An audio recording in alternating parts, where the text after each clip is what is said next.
Hello viewers, welcome to our history series lecture. In this series we are going to discuss today Third Arab-Israel War of 1967. This war is also known as Six-Day War because it was fought for 10 days between 5 to 10th June of 1967. So the Arab countries together they made one more attempt to defeat Israel, and in this attempt these countries Arab, Syria, Egypt, Jordan, they all came together and wanted to attack Syria, but before, not Syria but Israel, but before they could attack, Israel itself attacked on these Arab countries and war ended within 6 days by intervention of UN. So as far as the background of this war is concerned, before going in detail of this 6-day war, we should see what was the background of this war. As far as Iraq is concerned, there was a new government in Iraq which was influenced by the ideas of Ba'ath Party. They were influenced by the ideas of Ba'ath Party, which believed in the unity of Arab land and independence of it.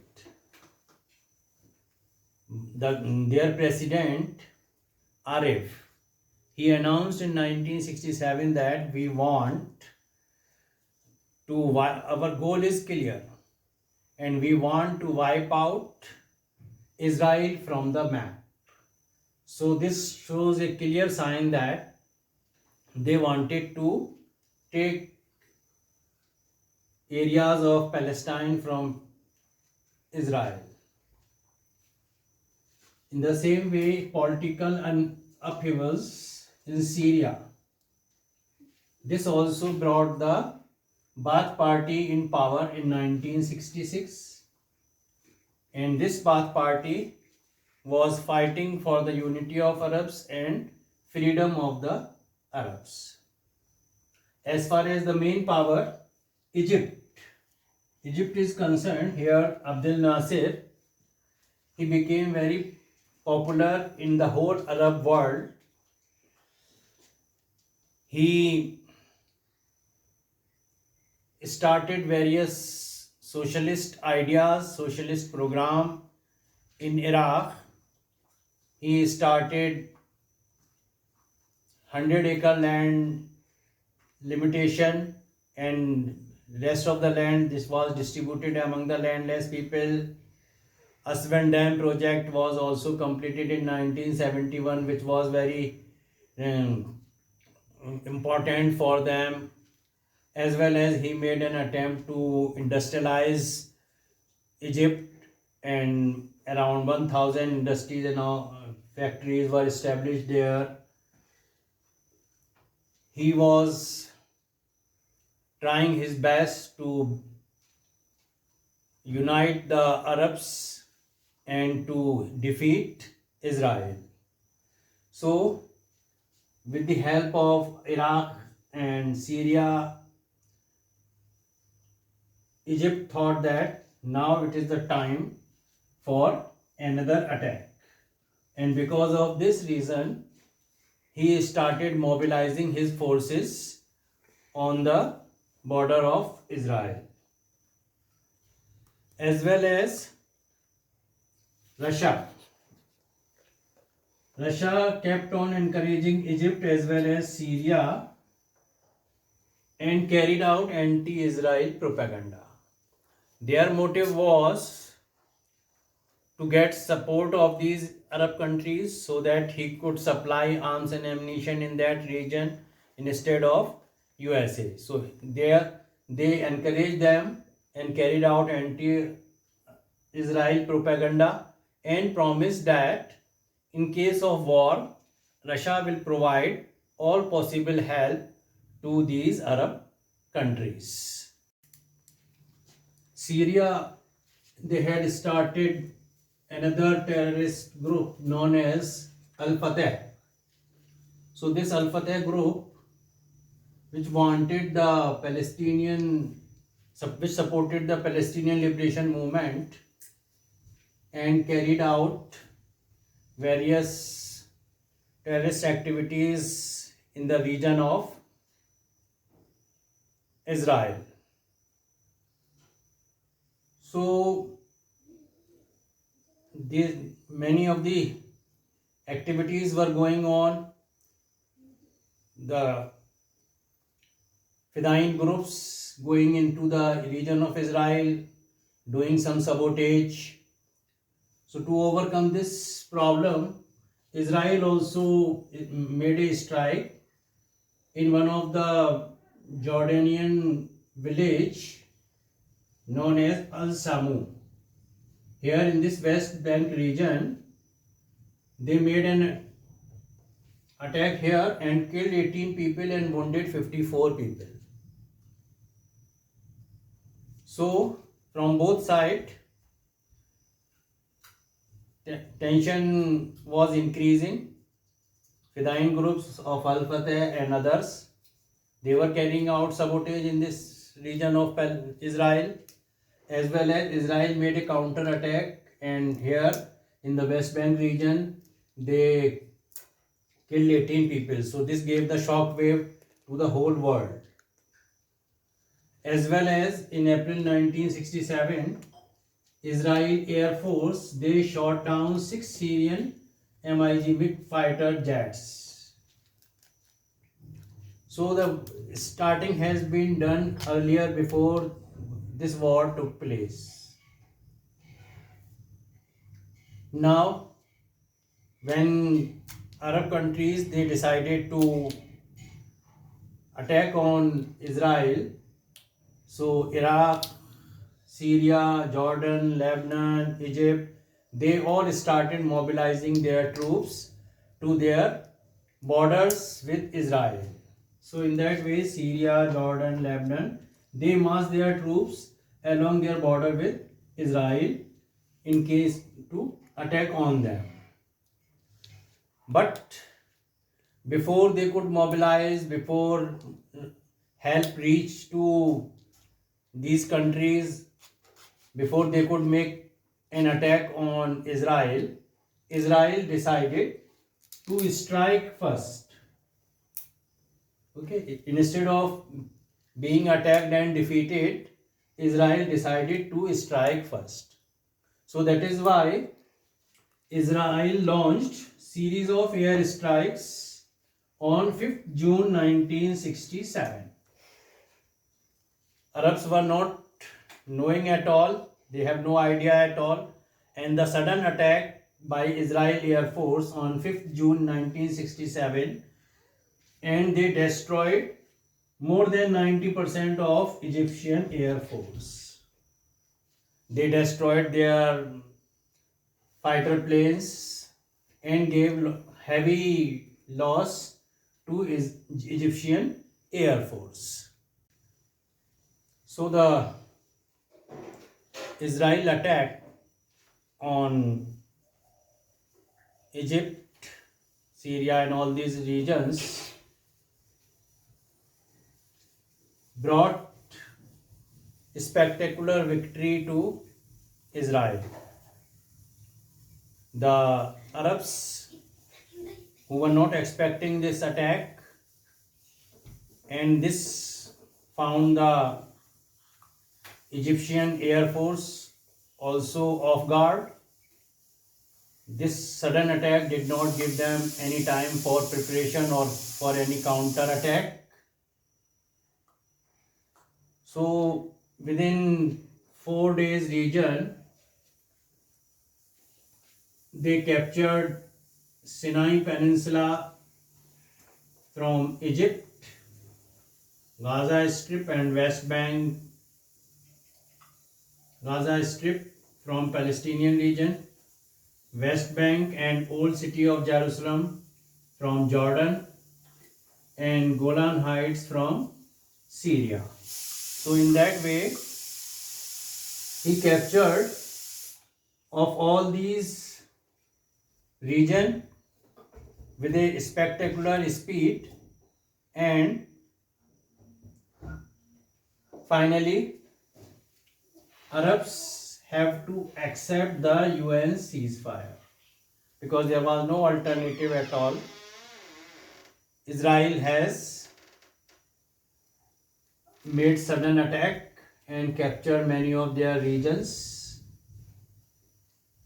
So finally this ceasefire was accepted by the Arabs on 10th of June 1967.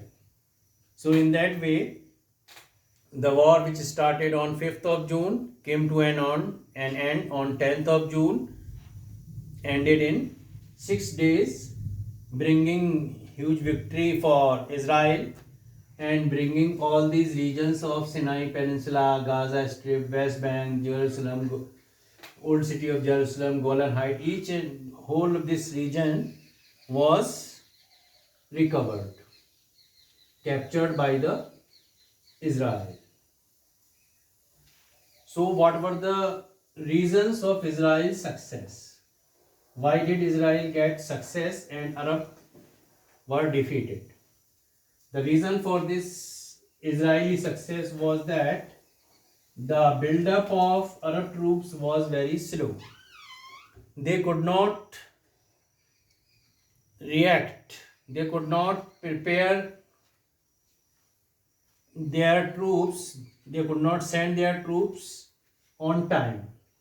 They were thinking their build-up was very slow. It was not so swift so that they can face Israel.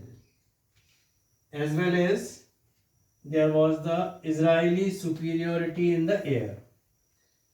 Their air force was far superior than all of these Arab countries. Among all these, Egypt was having only good air force, and which was destructed by Israel on 5th of June itself. So in that case, they were not in position to fight because without cover from the air, troops on ground could not give much resistance. As well as the preparation of the Arab world was very inadequate. They were still not very much prepared. Their preparation were inadequate, and the communication among these countries was not up to the mark. So that is why, because of lack of communication and proper preparedness, they were defeated and Israel won the war. As far as the results of this war are concerned, this time now Israel ignored UN order to return the captured territories. So whichever the territories captured by Iraq, by Israel, Golan Heights, Gaza Strip, Sinai Peninsula,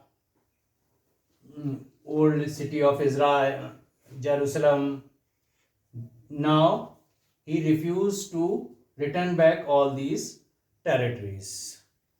And now he made all these places as the buffer zone, and now it will give more security to Israel.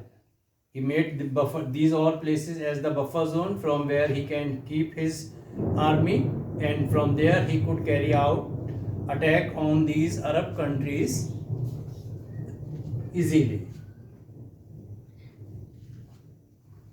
When these regions were captured and he refused to return back, now millions of Arabs, these millions of Arabs, those who were living in Golan Heights, in Sinai Peninsula region, in Gaza Strip, now they found themselves under Israeli rule because now Israel has captured. So these refugees who were living in Jordan, in Egypt, in Lebanon, now found themselves in under Israel rule, because Israel has captured these territories. So in that way it became very difficult for them to survive, because they were living in tents, having no amenities, no facilities of life, living a very hard life.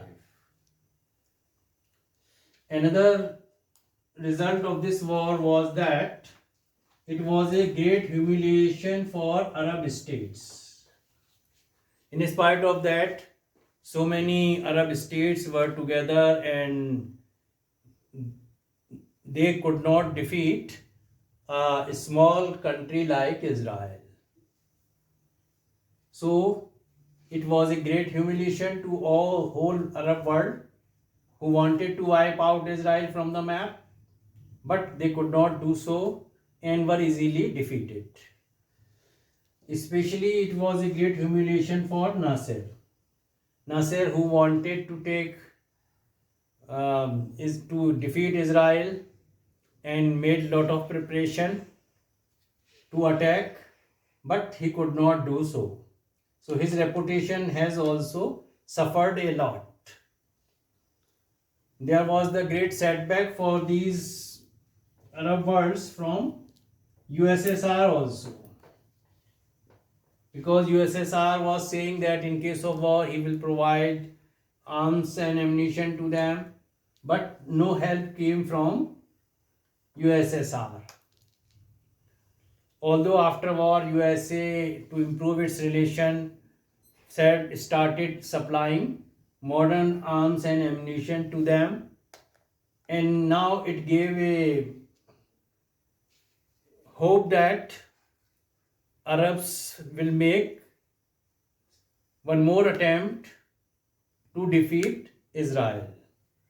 And this attempt came in 1973, when they made another attempt to defeat Israel, which is known as Yom Kippur War. So in the next lecture, we will discuss about the Yom Kippur War of 1973. That's all for today. Hope you like this video. Don't forget to share and subscribe my channel. Thank you very much.